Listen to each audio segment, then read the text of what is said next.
Alright guys, so today we have the 2026 Chevy Trailblazer. I'm going to be showing you guys all the features, the POV drive, everything that you need to know about this car.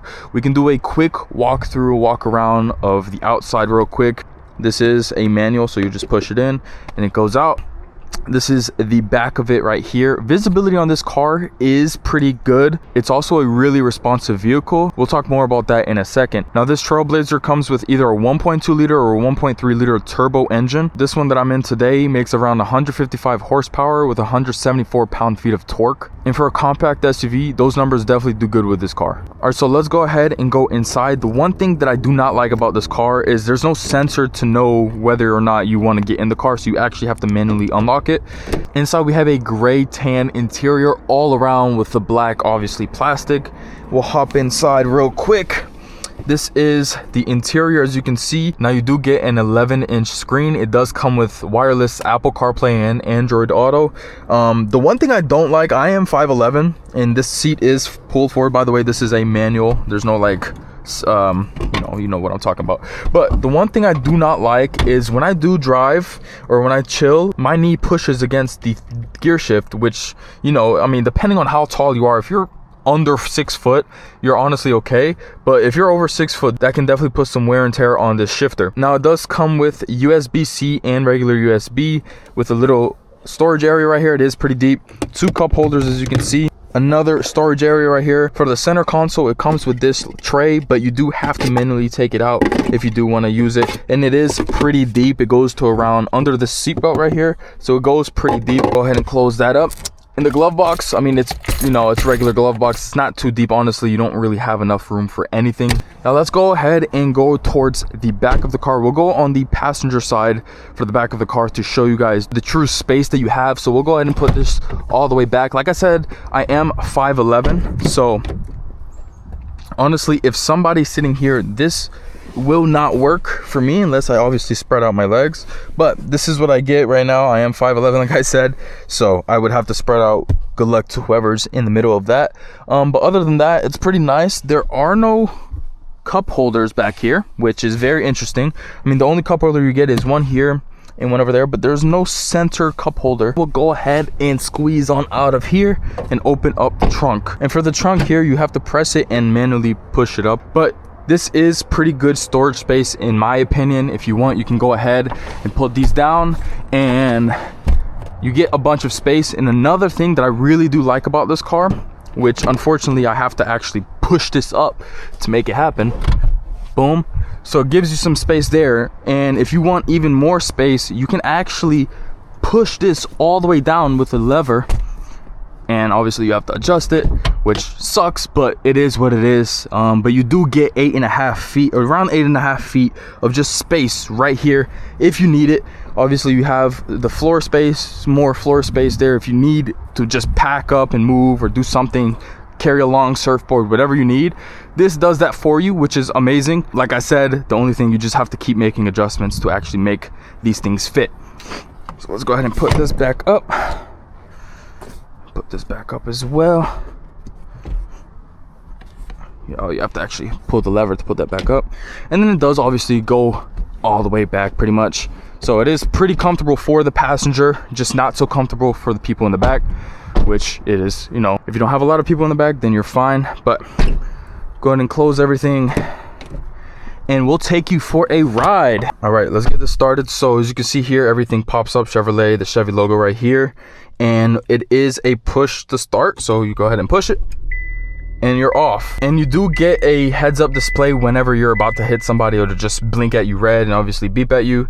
Needs an oil change. Cool. Now for the modes here, it does have lane assist, so you can turn that on. I usually keep this auto off, this auto stop off. I turn it off every single time I get in the car.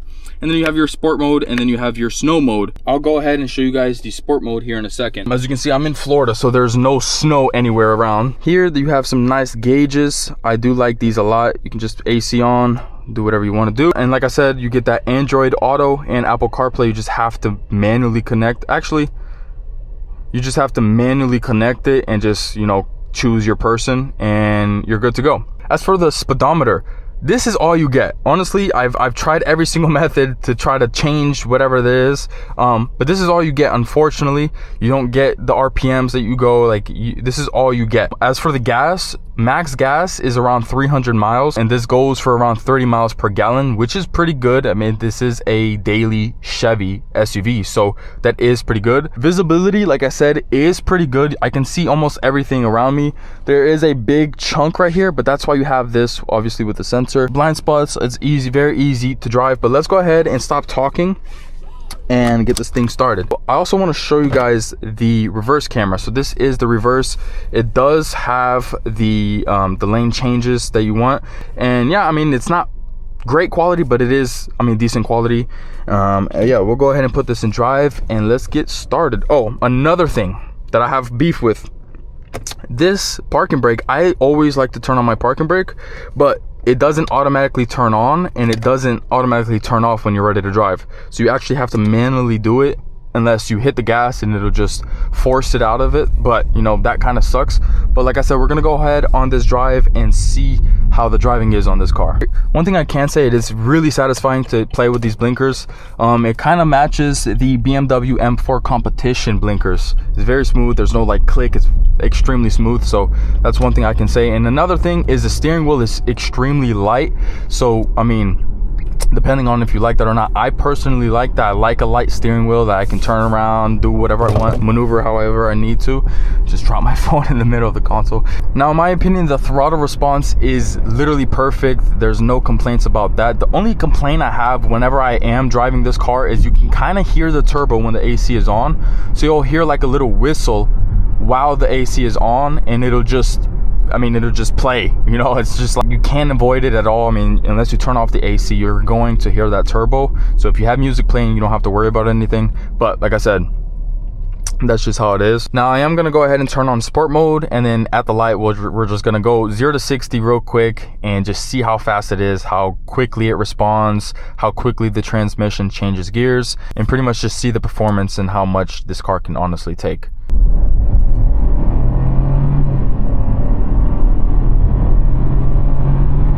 That's 60 right there. Not too bad. I mean, this is a daily SUV. I don't know what this guy's thinking, but this is a daily SUV. It's not a sports SUV whatsoever, but that was on sports mode, and not too bad, honestly. If you need to make a turn or you need a merge, that will honestly do the job, unless you're going up against an Lambo SVJ. But other than that, that was perfect. And we'll go ahead and take it off sports mode real quick. So as you can see right there, the heads-up display is working and active. So I'm loving the response time on this. As soon as I press the acceleration, it goes. As soon as I do anything with this car, it just goes. I mean, it is a 2026, so they are constantly making improvements every single year. Yeah, this is a great car, especially for daily driving. Like I said, not a sports car. Don't drive it like a sports car. I'm just showing you guys how I maneuver with cars like these. Now, there's not too much cabin noise. The engine's not too crazy either, but it's just normal. To me, it's normal. It's not extremely loud. It's not extremely quiet either. So, I mean, I really have zero complaints there. It just depends on your personal preferences. Honestly, this car is extremely comfortable. The armrest is perfect. I know I mentioned the shifter being a little bit too close, I mean, but it is perfect for my arms to just chill.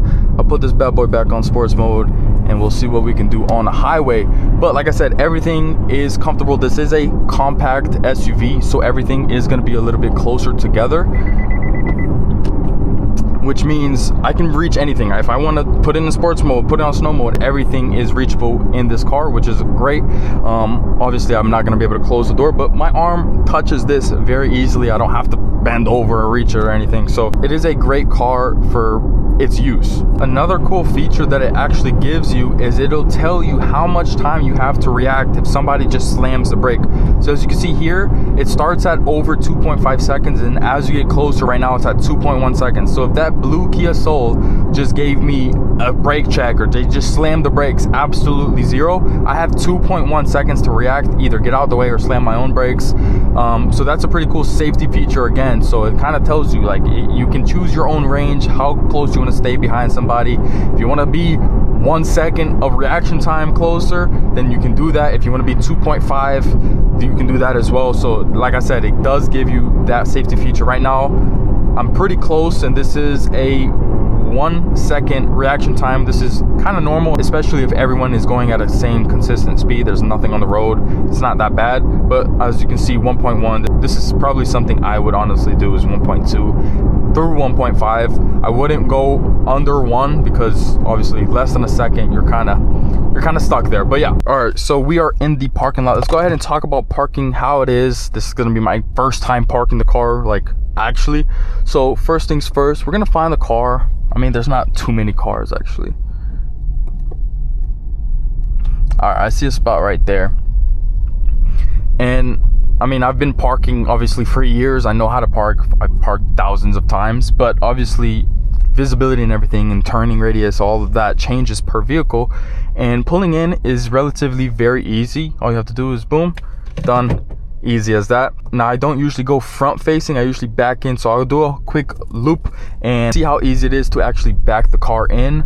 I do it pretty quickly, but like I said, it all depends on the actual visibility and turning radius of the cars. But obviously, if you guys are going to be driving a brand new SUV, you're going to be facing all of these safety features. So it just depends. Like I said, I'm going to keep reiterating it. It depends on your preferences. But overall, this is a great daily SUV. It's great on gas. It's 30 miles per gallon combined with gas. Avoid the speed bump, because what do I look like?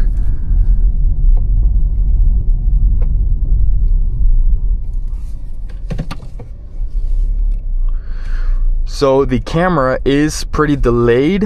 I mean, not by much, but it is semi-delayed, and it gives you those beeps, and then I usually stop there. But let's see if it keeps beeping.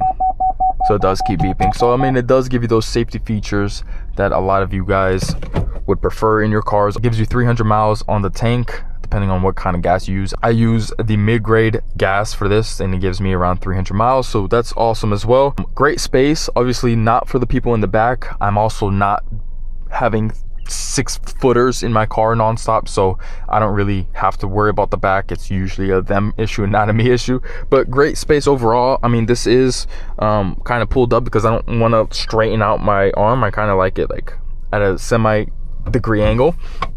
But this is like, this would be all the way back. I would have to stretch out my arms because this is as far forward, or as far as that goes. So I don't want to be driving like that. That's just not for me. But like I said, great car. Is this worth the $24,000 to $31,000 range of a car? Let me know what you guys think in the comment section. If you guys are thinking about getting the car, let me know. I'm excited for that journey if you guys are getting a brand new car. And yeah, that concludes this video. I hope you guys enjoy.